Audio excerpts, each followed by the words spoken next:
శ్రీమాత్రే నమః. ఈ టెంపుల్ ట్రస్ట్కి సంబంధించినవి పేపర్లని కూడా లాకర్లో ఉండడం జరిగింది. అవి నిన్న ట్రస్ట్ మీటింగ్ ద్వారా ఆ పేపర్లని తీసుకొని స్కానర్ కోడ్ యాక్టివేషన్ చేసుకొని గ్రూప్లో పెట్టడం జరిగింది. ఈ మహోత్తరమైనటువంటి ఒక కార్యక్రమాలలో ముఖ్యంగా ప్రస్తుతం మనం సంకల్పం చేసినటువంటి ఇప్పుడు 11 లక్షల కొబ్బరికాయలు, 11 కోట్ల కుంకుమార్చన గతంలో కూడా ఎంతో కష్టంతో సంకల్పం చేసి అవి అందక సరైన సమయానికి ఒకరోజు చేసి ఒకరోజు అందక ద్రవ్యం ఎంతోమంది భక్తులు వాళ్ళకి చేతనైనంత వరకు సహాయం చేశారు. అదే సమయంలో మనకి సమ్మక్క సారక్క జాతర రావటం ఇవన్నీ ఉన్నాయి. ఒకటి గుర్తుపెట్టుకోండి, భగవత్ తత్వము ఇప్పుడు ప్రకృతిలో విద్యుత్ శక్తి అనేటువంటిది ఉంది. దాన్ని పరిశోధనలు చేసి తద్వారా మనము వాటర్ ద్వారా పవర్ సప్లై తీసుకోవచ్చు, సూర్యరశ్మి ద్వారా తీసుకోవచ్చు.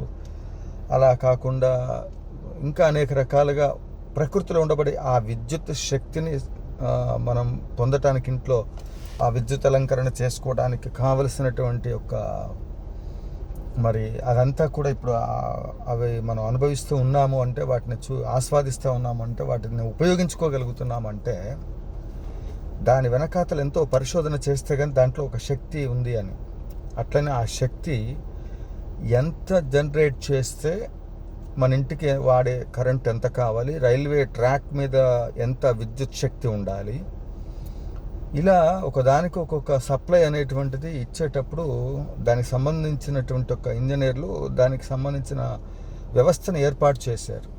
అలానే శాస్త్రంలో ఋషులు కూడా నీ కోరికను అనుసరించి నీకు ఆ రైల్వే ట్రాక్ మీద ఉండబడేటువంటి ఒక 11 kV కెపాసిటీ ఉన్నటువంటి ఒక పవర్ కావాలా, ఇంట్లో ఉండబడేటువంటి ఒక విద్యుత్ శక్తికి ట్రాన్స్ఫార్మర్ ఎంత వేసుకొని మనం వాడుకొని మనం ఉపయోగించుకున్న ప్రతి వస్తువుని ఏ విధంగా వాడుకోవడానికి ఎంత శక్తి కావాలా, దాన్ని ఏ విధంగా హై వోల్టేజ్ని లో వోల్టేజ్ని ఇవన్నీ కూడా ఎక్కడ ఎలా ఇస్తే వ్యవస్థ నడుస్తుందో దాని ప్రకారంగా ఒక ప్రతిపాదన చేసి దాని ప్రకారంగా ముందుకు వెళ్ళి మనం వాటిని వాడుకుంటున్నాం.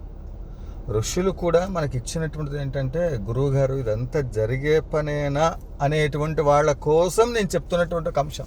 ఒకసారి ప్రయత్నం చేసాం, కాలేదు, రెండోసారి ప్రయత్నం. పట్టుదల ఎట్టి పరిస్థితుల్లో విడవకూడదు. పట్టుదలతో సాధించలేనిది అంటూ ఏది లేదు. అది ఎంతోమంది మహాత్ములు మహానుభావులు వాళ్ళందరూ మరి నిరూపణ చేసిన అంశం. అందులో భగవత్తత్వం ఎప్పటికీ అన్వేషణ చేస్తూనే ఉండాలి, నిత్య విద్యార్థిలాగా.